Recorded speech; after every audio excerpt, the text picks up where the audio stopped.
ఒక వ్యక్తిని అతని బలహీనతలను బట్టి నిందించడం ఎంతో సులభమైన విషయం. మరి ఒక వ్యక్తిని నిర్దోషిగా మార్చేది ఏమిటి? ఈ విషయాలను పరిశీలిద్దాం.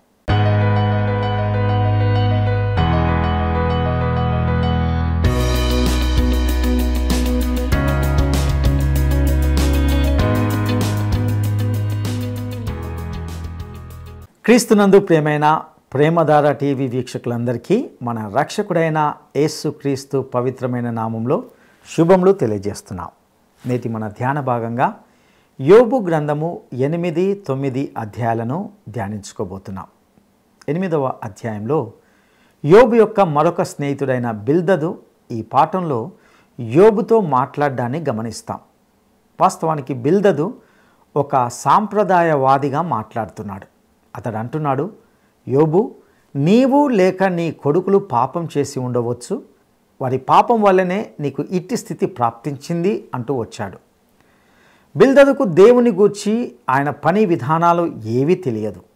కాబట్టి బిల్దదుకు దేవుని గూర్చి ఆయన పని విధానాలు ఏవీ తెలియదు. రాబోయే యుగాన్ని గూర్చి బిల్దదుకు ఏమాత్రం తెలియదు.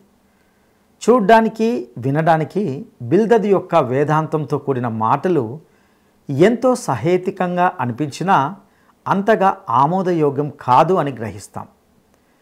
మన స్వంత నీతి యథార్థతల ఆధారంగానే దేవుని దయ పొందగలమని బిల్దదు సెలవిస్తున్నాడు. నీవు పాపివి గనుక నీకు ఇవన్నీ ప్రాప్తించినవి అనేది తన వాదన. ఈ విధంగా యోబు మీద విస్తారమైన నిందలు మోపుతూ అతడు మాట్లాడాడు. అయితే 9వ అధ్యాయంలో బిల్దదు మాటలకు యోబు ఇచ్చిన చక్కటి స్పందనను, అతని జవాబులను మనం గమనిస్తాం. ఇక సందేశాన్ని వినడానికి మనము సిద్ధపడదామా? ప్రియ శ్రోతలు, యోబు గ్రంథం 8, 9 అధ్యాయాలు ఈ రోజున మనం వినబోతున్నాము. బిల్దదు మాట్లాడుతున్నాడు. ఇతడు మొత్తం 3 ప్రసంగాలు చేస్తాడు. వాటిలో ఇది మొదటిది. షూహీయుడైన బిల్దదు అన్నాడు, ఎంతకాలము నీవిట్టి మాటలు పలుకుతావు యోబు? నీ నోటి మాటలు సుడిగాలి వంటివి అయ్యాయి. దేవుడు న్యాయవిధిని రద్దుపరుస్తాడా? సర్వశక్తుడైన దేవుడు న్యాయాన్ని రద్దుపరుస్తాడా? నీ కుమారులు ఆయన దృష్టి ఎదుట పాపం చేశారేమో, వారు చేసిన తిరుగుబాటును బట్టి ఆయన వారిని అప్పగించాడేమో. నీవు జాగ్రత్తగా దేవుణ్ణి వెదకిన ఎడల, సర్వశక్తుడైన దేవుణ్ణి బతిమాలుకుంటే, నీవు పవిత్రుడవై యథార్థవంతుడవైతే నిశ్చయముగా ఆయన నీ యందు శ్రద్ధ నిలిపి నీ నీతికి తగినట్లుగా నీ నివాస స్థలాన్ని వర్ధిల్ల చేస్తాడు. శ్రోతలు వింటున్నారా? బిల్దదు సాంప్రదాయవాది. గతకాలమందలి పద్ధతులను సమర్థిస్తాడు. మనము నిన్నటి వారమే, మనకేమీ తెలియదు అనే ధోరణి ఇతనిది. గతకాలంలో జరిగింది ఇది, రాబోయే కాలం కూడా అలాగే ఉంటుంది అంటాడు బిల్దదు. పురావస్తు పరిశోధనలపై ఆధారపడి భవిష్యత్తును నిర్ధారణ చేస్తాడు. ఇది శాస్త్రజ్ఞులు చేసే పని. యోబు గ్రంథం 38వ అధ్యాయం 4వ వచనంలో ఇదే ప్రశ్న ఎదురవుతుంది. దేవుడు అడుగుతున్నాడు, నేను భూమికి పునాదులు వేసినప్పుడు నీవెక్కడ ఉన్నావు? నీకు వివేకము కలిగి ఉన్న ఎడల చెప్పు. బిల్దదు వాదం గతకాలాన్ని గురించి. నేను బాలుడనై ఉన్నప్పుడు మేము పూర్వం ఈ విధంగా చేసేవారము అంటూ వెనకటి సంగతులు ఏకరువు పెడతారు. బిల్దదుకు ఎన్నెన్నో సామెతలు వచ్చు, కాని ఇతని వేదాంతోపన్యాసం ద్వారా యోబుకు మాత్రం ఏమీ ప్రయోజనం లేదు. బిల్దదు యోబును పట్టుకొని అంటున్నాడు, నీ మాటలు గాలి మాత్రం కాదు, సుడిగాలి లాంటి మాటలు నీవి యోబు. వీరి ప్రసంగాలు చాలామంది ఆసక్తితో వింటున్నారు. బిల్దదు అంటున్నాడు, యోబు, నీవు ఎన్నైనా చెప్పు, నీ పాపానికి తగిన శిక్షే ఇది. నీ పిల్లలు తిరుగుబాటు చేయబట్టే వారి మీదికి శిక్ష వచ్చింది. ఈ బిల్దదు వేదాంతం తప్పు. దేవుడు తన బిడ్డలను తండ్రిలాగా క్రమశిక్షణలో ఉంచుతాడు, పెంచుతాడు. అంతేగాని వారిని వధించడు, నాశనం చెయ్యడు. అయితే యోబును నిర్దాక్షిణ్యంగా విమర్శిస్తున్నాడు బిల్దదు. ఇతడెలాంటి స్నేహితుడు? యోబు, మునుపటి తరము వారి సంగతులు విచారించు, వారి పితరులు పరీక్షించిన దానిని బాగా తెలుసుకో. వారు నీకు బోధిస్తారు గదా, వారు నీకు తెలియచేస్తారు. వారు తమ అనుభవమును బట్టి మాట్లాడతారు. గతంలో జరిగిన దాన్ని గురించి బిల్దదు ఏదో చెబుతున్నాడు. రాబోయే యుగశక్తుల ప్రభావం ఇతనికి తెలియదు. ఫిలిప్పీ పత్రిక 3వ అధ్యాయం 14వ వచనం, క్రీస్తు యేసునందు దేవుని ఉన్నతమైన పిలుపునకు కలిగే బహుమానమును పొందాలని గురివద్దకే పరిగెడతాను. ఇది పౌలు దర్శనం. బిల్దదుకు ఇది తెలియదు. బిల్దదు అంటున్నాడు 11వ వచనం, బురద లేకుండా జమ్ము పెరుగుతుందా? నీళ్లు లేకుండా రెల్లు మొలుస్తుందా? అది కోయబడకముందు బహు పచ్చగా ఉన్నది, గాని ఇతర మొక్కల కంటే త్వరగా వాడిపోతుంది. దేవుణ్ణి మరిచే వారందరి గతి అలాగే ఉంటుంది. భక్తిహీనుని ఆశ నిరర్ధకం. అతని ఆశ భంగమవుతుంది. అతడు ఆశ్రయించేది సాలెపురుగు పట్టు. అతడు తన ఇంటి మీద ఆనుకొనగా అది నిలవదు. అతడు గట్టిగా దానిని పట్టుకొనగా అది విడిపోతుంది. ఎండకు అతడు పచ్చబడి బలుస్తాడు. అతని తీగలు అతని తోట మీద అల్లుకుంటాయి. అతని వేరులు గట్టు మీద చుట్టుకుంటాయి. రాళ్లుగల తన నివాసమును అతడు తేరి చూస్తాడు. దేవుడు అతని స్థలములో నుండి అతన్ని వెళ్ళగొట్టిన ఎడల అది అంటుంది, నేను నిన్ను ఎరుగను, ఎప్పుడునూ నిన్ను చూడలేదు. ఇదే అతని సంతోషకరమైన గతికి అంతం. అతడున్న ధూళి నుండి ఇతరులు పుడతారు. ఆలోచించు, దేవుడు యథార్థవంతుణ్ణి తోసివేయడు. దుష్కార్యములు చేసేవారిని ఆయన నిలువబెట్టడు. నిన్ను పగపట్టేవారు అవమానభరితులవుతారు. దుష్టుల గుడారము ఇక నిలువదు. అయితే ఇంకా ఆయన నీకు నోటి నిండా నవ్వు కలుగచేస్తాడు. ప్రహర్షముతో నీ పెదవులను నింపుతాడు. శ్రోతలు వింటున్నారా? ఇది ఇతని ధోరణి. యోబును వేషధారి అంటున్నాడు. నీవు సాలెపురుగు అల్లిన గూడులో ఉందామనుకుంటున్నావు, అది నిలవదు అంటున్నాడు. దేవుడు యథార్థవంతులనే కాపాడతాడు అంటున్నాడే, మరి దుష్టులు దుర్మార్గులు కూడా క్షేమంగా ఉన్నారు గదా. రోమాపత్రిక 3వ అధ్యాయం 10వ వచనం ప్రకారం నీతిమంతుడు లేడు, ఒక్కడూ లేడు.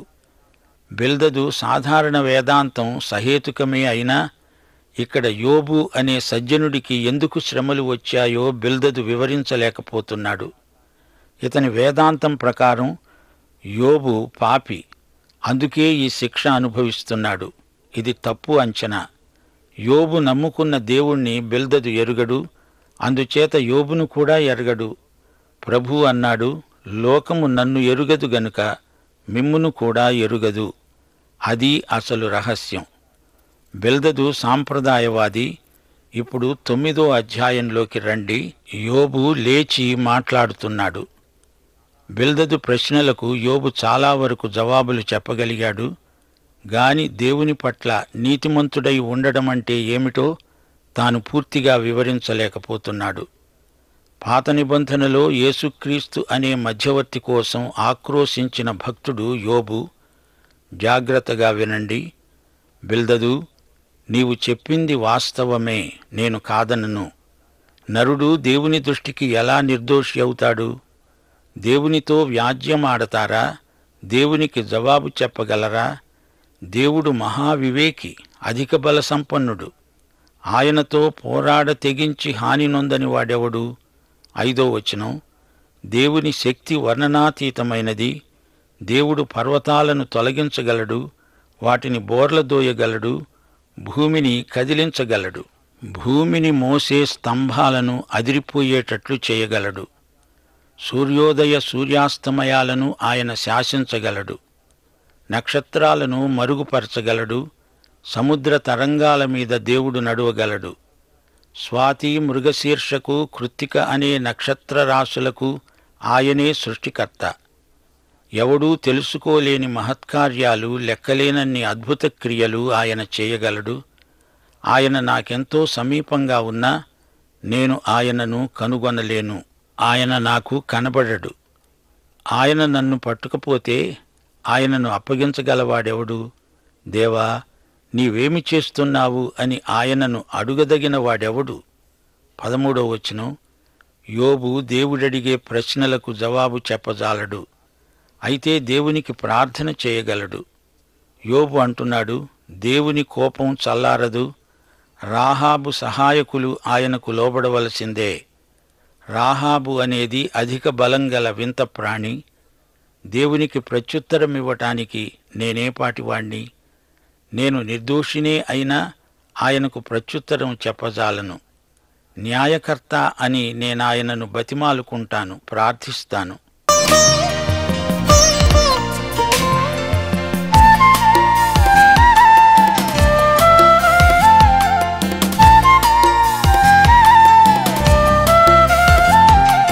ముందుగా తన కోసం నిన్నెన్నుకొన్నాడు, జగతికి రూపు నేనప్పుడు.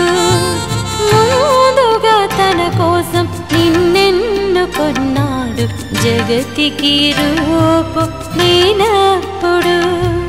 పరిశుద్ధ పాత్రగా నిన్ను వాడుకోవాలని, పరిశుద్ధ పాత్రగా నిన్ను వాడుకోవాలని,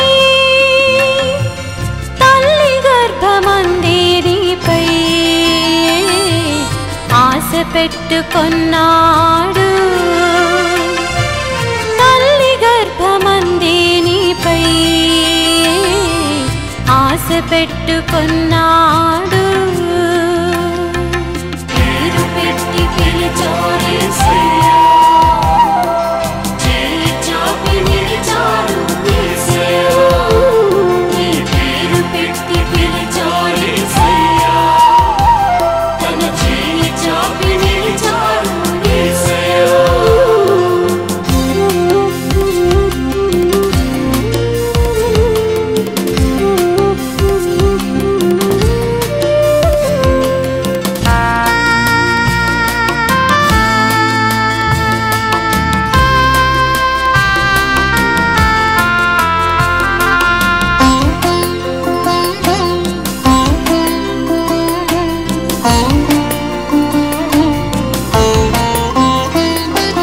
తన రూపమందు తన చేతి పనిగాను పంటి నుండి నిన్ను మలచి జీవాత్మనిచ్చాడు.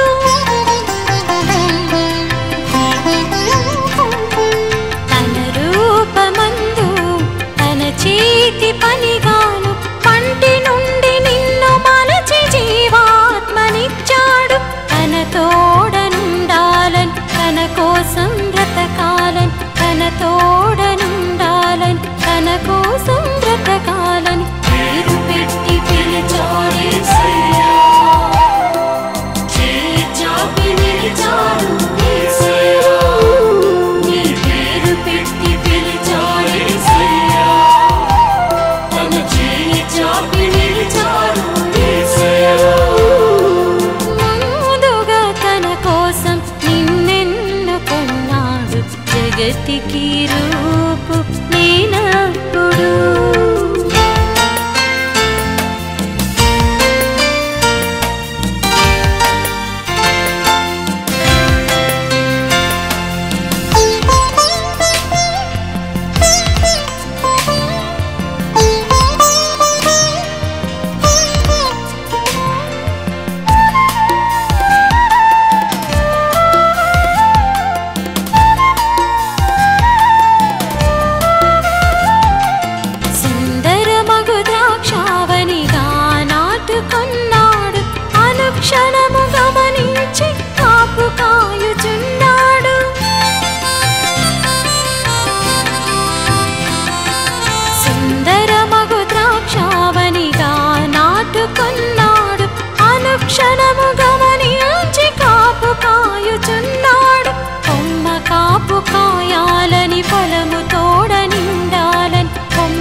జగతికి రూపు లేనప్పుడు.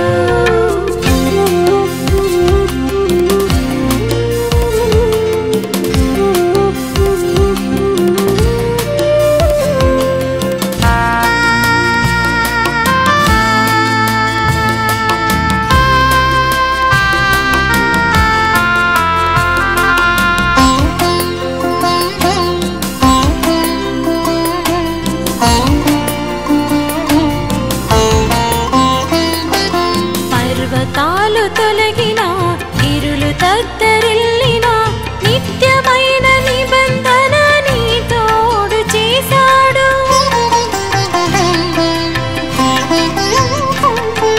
పర్వతాలు తొలగినా, ఇరులు తత్తరిల్లినా, నిత్యమైన నిబంధన నీ తోడు చేశాడు. చిరకాలం నీ వెంట కృపాక్షేమముండాలని, చిరకాలం నీ వెంట కృపాక్షేమముండాలని పేరు పెట్టి పిలిచాడేసయ్యా. చేయి చాపి నిలిచాడు యేసయ్యా. నీ పేరు పెట్టి పిలిచాడేసయ్యా. తన చేయి చాపి నిలిచాడు యేసయ్యా. ముందుగా తన కోసం నిన్నెన్నుకున్నాడు, జగతికి రూపు లేనప్పుడు. ముందుగా తన కోసం నిన్నెన్నుకున్నాడు, జగతికి రూపు లేనప్పుడు.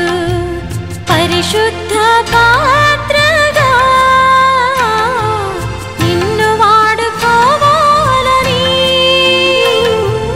పరిశుద్ధ పాత్రగా నిన్ను వాడుకోవాలని, తల్లి గర్భమందే నీపై ఆశ పెట్టుకున్నాడు. తల్లి గర్భమందే నీపై ఆశ పెట్టుకున్నాడు. పేరు పెట్టి పిలిచాడేసయ్యా. చేయి చాపి నిలిచాడు యేసయ్యా. నీ పేరు పెట్టి పిలిచాడేసయ్యా. తన చేయి చాపి నిలిచాడు యేసయ్యా.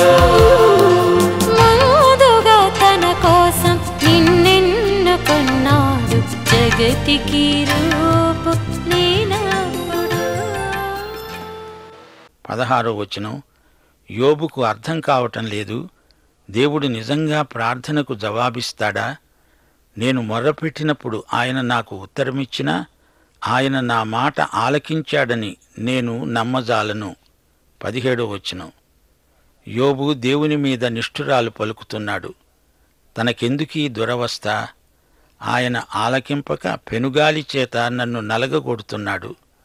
నిర్నిమిత్తంగా నా గాయాలను విస్తరింపచేస్తున్నాడు.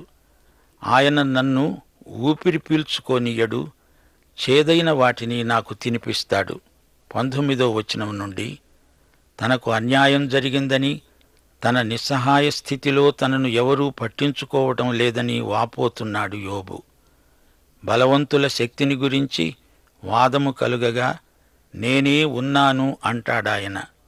న్యాయవిధిని గురించి వాదము కలుగగా ప్రతివాదిగా నుండ తెగించేవాడెవడు అంటాడాయన. నా వ్యాజ్యం న్యాయమైన, నా మాటలు నా మీద నేరం మోపుతాయి. నేను యథార్థవంతుణ్ణే అయినా దోషి అని ఆయన నన్ను నిరూపిస్తాడు. నేను యథార్థవంతుణ్ణే అయినా నాయందు నాకిష్టం లేదు. నేను నా ప్రాణాన్ని తృణీకరిస్తున్నాను. 22వ వచనం. దేవునికి తన మీద దయలేదని, దేవుడు దుర్మార్గులకే సాయం చేస్తున్నాడని యోబు సణుగుతున్నాడు. దేవుడు ఏది చేసినా ఒకటే. యథార్థవంతులనేమి దుష్టులనేమి భేదము లేకుండా ఆయన అందరినీ నశింపచేస్తున్నాడని నేను వాదిస్తున్నాను. సమూల ధ్వంసము ఆకస్మికముగా కలిగి నాశనము చేయగా నిర్దోషుల ఆపదను చూచి ఆయన హాస్యం చేస్తాడు. భూమి దుష్టుల చేతికి అప్పగించబడి ఉన్నది. వారి న్యాయాధిపతులు మంచి చెడ్డలు గుర్తించలేకుండా ఆయనే చేస్తాడు.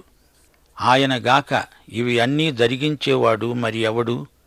25వ వచనం. దేవుణ్ణి గురించి నిష్ఠురాలు మాట్లాడుతున్నాడు యోబు. పరుగు మీద పోయేవాని కంటే నా దినాలు త్వరగా గతిస్తున్నాయి, క్షేమము లేకుండానే అవి గతించిపోతున్నాయి. రెల్లు పడవలు దాటిపోయేటట్లు అవి జరిగిపోతాయి. ఎరమీదికి విసురున దిగే పక్షిరాజు వలె అవి త్వరపడిపోతాయి. నా శ్రమను మరచిపోతానని, దుఃఖముఖుడనై ఉండడం మాని సంతోషంగా ఉంటానని నేననుకున్నానా? నా సమస్త బాధలకు భయపడి వణుకుతున్నాను. నీవు నన్ను నిర్దోషిగా ఎంచవనే సంగతి నేను నిశ్చయంగా ఎరిగి ఉన్నాను. నన్ను దోషిగా ఎంచవలసి వచ్చింది గదా, నాకీ వ్యర్థ ప్రయాసమెందుకు? నేను హిమముతో నన్ను నేను కడుక్కున్నా, సబ్బుతో నా చేతులు కడుక్కున్నా, నీవు నన్ను గోతిలో ముంచుతావు. అప్పుడు నేను నా స్వంత వస్త్రాలకై అసహ్యుణ్ణి అవుతాను. 32వ వచనం నుండి యోబు తనకు దేవునికి మధ్యవర్తి ఒకడు ఉంటే ఎంత బావుండు అనుకుంటున్నాడు. తాను దేవునికి ఏమి చెప్పుకుందామన్నా మధ్యవర్తి ఏడి? ఆయన నావలే నరుడు కాడు, నేను ఆయనతో వ్యాజ్యమాడజాలను. మేము కలిసి న్యాయ విమర్శకు పోలేము. మా ఇద్దరి మీద చెయ్యి ఉంచదగిన మధ్యవర్తి మాకు లేడు. ఆయన తన దండమును నా మీది నుండి తీసివేయాలి. నేను భ్రమసిపోకుండా ఆయన తన భయంకర మాహాత్మ్యమును నాకు కనబరచకుండా ఉండాలి. అప్పుడు ఆయనకు భయపడక నేను మాట్లాడతాను. ఏలయనగా నేను అట్టివాడను కాననుకుంటున్నాను. యోబు ప్రసంగ సారాంశం మా శ్రోతలు గ్రహించారనుకుంటాము. నీతిమంతుడెవరు? ఒక మనిషి ఎలా నీతిమంతుడవుతాడు? ఈ విషయం అతనికి అంతుచిక్కటం లేదు. యోబుకు సువార్త కావాలి, అతడు సువార్త వినాలి. దేవుడు తనకెంతో దూరంగా ఉన్నట్లు యోబుకు అనిపిస్తున్నది. దేవుని సమీప సన్నిధిని గురించిన చైతన్యం యోబుకు కలగటం లేదు. యోబు కంగారు పడిపోతున్నాడు. రోమాపత్రిక 7వ అధ్యాయం 18వ వచనంలో పౌలు అన్నాడు, నాయందు అనగా నా శరీరమందు మంచిది ఏదీ నివసింపదని నేనెరుగుదును. అయితే ఆత్మ నింపుదల ద్వారా క్రీస్తునందు నీలో మంచితనం ప్రవర్తిల్లుతుంది. ఆ సంగతి యోబుకు తెలియదు. అతడు శిలువకు అవతలి వైపున ఉన్నాడు.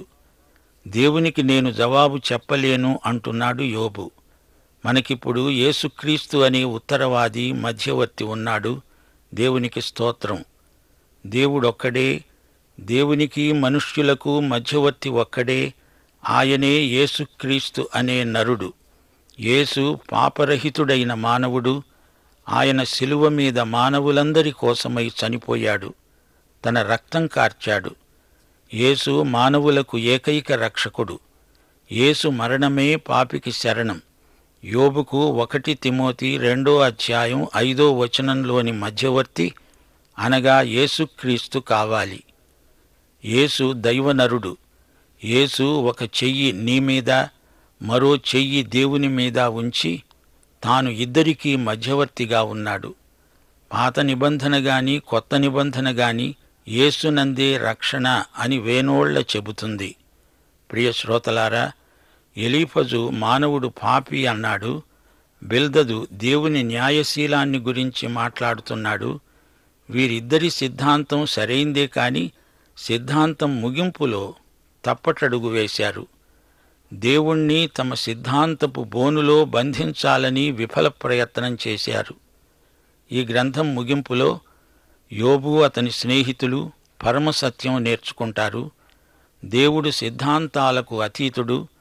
దేవుణ్ణి సిద్ధాంతపు మాటలకు పరిమితం చేయకూడదు. బిల్దదు సాంప్రదాయవాది. గతకాలపు ప్రదర్శనశాలలో నుంచి ఏదో తెచ్చి చూపుతానంటాడు. భవిష్యత్తును సమాధుల తోటగా చేస్తున్నాడు బిల్దదు. భవిష్యత్తు మనకు మహోజ్వలమైనది. భూతకాల భూతాన్ని భూతద్దంలో పెట్టి చూపుతావా బిల్దదు? నీ కోవకు చెందినవారు నేటికి మా మధ్య ఉన్నారు. ప్రభువు వీరిని కరుణించు. ముగింపులో ప్రార్థన చేసుకుందాం. మహిమగల మా తండ్రి, నీకు మా హృదయపూర్వకమైన కృతజ్ఞతాస్తుతులు సమర్పిస్తున్నాము. ఈ రోజున కూడా యోబులాగా అనేక మంది విశ్వాసులు బాధలతో ఉన్నారు, అనేక విధాలుగా శ్రమలు చెందుతున్నారు. నేటి వరకు కూడా ఎందరో నీ నామ ఘనత నిమిత్తమై ప్రాణాలొడ్డిన వారున్నారు. వారందరికీ కావలసిన శాంతి, వారందరికీ కావలసిన బలము, ఆధ్యాత్మిక స్తోమత కలిగించడానికి, వారితో సంప్రదించడానికి నీవు నీ సేవకులను లేపుమని, సంప్రదింపుల ద్వారా మాత్రమే కాక ప్రార్థన ద్వారా అనేకులకు సహాయము చేయగలిగిన దైవ సేవకులు ఈ రోజున మాకు అవసరం.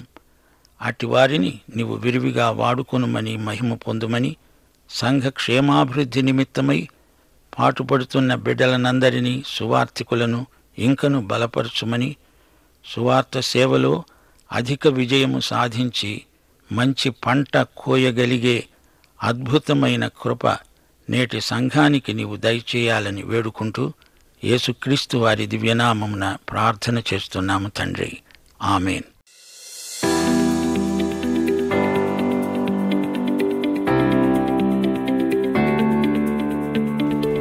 యోబు యొక్క స్నేహితులలో ఒకడు ఎవరు?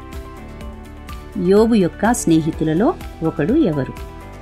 1 తేమానీయుడైన బిల్దదు, 2 షూహీయుడగు బిల్దదు, 3 నయమాతీయుడైన బిల్దదు. ఈ ప్రశ్నకు సరైన జవాబును ఈ వాట్సాప్ నంబర్కు పంపండి. ప్రియులరా, ఇంతవరకు మనము లోకపరంగా ఎంతో సాంప్రదాయవాది అయిన యోబు స్నేహితుడైన బిల్దదు యొక్క మాటలను గూర్చి విన్నాం. అదేవిధంగా అతనికి యోబు ఇచ్చిన సమాధానాన్ని గూర్చి వింటూ వచ్చాం.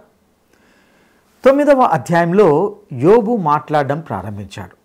ఆ కాలంలో మానవుల మధ్యవర్తి అయిన యేసు ప్రభువు కొరకై ఆక్రోశించిన గొప్ప భక్తుడు యోబు. దేవుని ఎడల దేవుని దృష్టికి నీతిమంతుడై ఉండుట ఎట్లో అనేది యోబు వారికి స్పష్టంగా చెప్పలేకపోయినట్లుగా కనిపించవచ్చు. అయితే యోబు బిల్దదుతో అన్నాడు, బిల్దదు, నీవు చెప్పేవని నిజమే కావచ్చు, కానీ దేవుని దృష్టికి ఎవరైనా నిర్దోషులు కాగలరా? ఆయన ఎంతో శక్తిమంతుడు. దేవునితో ఎవరైనా వాదించగలరా? వ్యాజ్యమాడగలరా? తెగించి పోరాడి గెలవగలరా? ఈ ప్రశ్నలకు అతని స్నేహితుల వద్ద జవాబులు లేవు. సృష్టిలో, ప్రకృతిలో దేవుడు చేసే వర్ణనాతీతమైన శక్తివంతమైన క్రియలన్నిటినీ యోబు వివరిస్తూ వచ్చాడు. యోబు అన్నిటికీ జవాబులు చెప్పలేకపోయినా దేవునికి ప్రార్థించగలడు. శక్తివంతమైన వింత జీవులను నడిపించేవారు కూడా దేవునికి లోబడాలి అని విన్నాం. దేవుడు వేసే ప్రశ్నలన్నిటికీ ఎవరూ జవాబు చెప్పలేరు. దేవుని కోపం, దేవుని శక్తిని గూర్చి, దేవుని న్యాయం గూర్చి ప్రస్తావించాడు. తమ శ్రమలో యోబు దేవునిపై నిష్ఠూరలాడాడు. దేవుని ఎదుట తనకొక మధ్యవర్తి అవసరమని ఆశించాడు. దేవుని సన్నిధి, సామీప్యత గ్రహించలేకపోయాడు. యేసు క్రీస్తు అనే దైవ నరుడు ప్రతి మనిషికి అవసరమని విన్నాం. ప్రియ సహోదరుడా, సహోదరి, నిన్ను నిర్దోషిగా మార్చగలిగే యేసు క్రీస్తును నీవు స్వీకరించావా? ఆయనను నీ రక్షకునిగా అంగీకరించావా? అటి కృప దేవుడు నీకు దయచేయనుగాక. దైవాశీస్సులు. ఈ కార్యక్రమం మీకు నచ్చిందా? అయితే వెంటనే మిస్డ్ కాల్ ఇవ్వండి. బహుమతి పొందే విజేత మీరే కావచ్చు.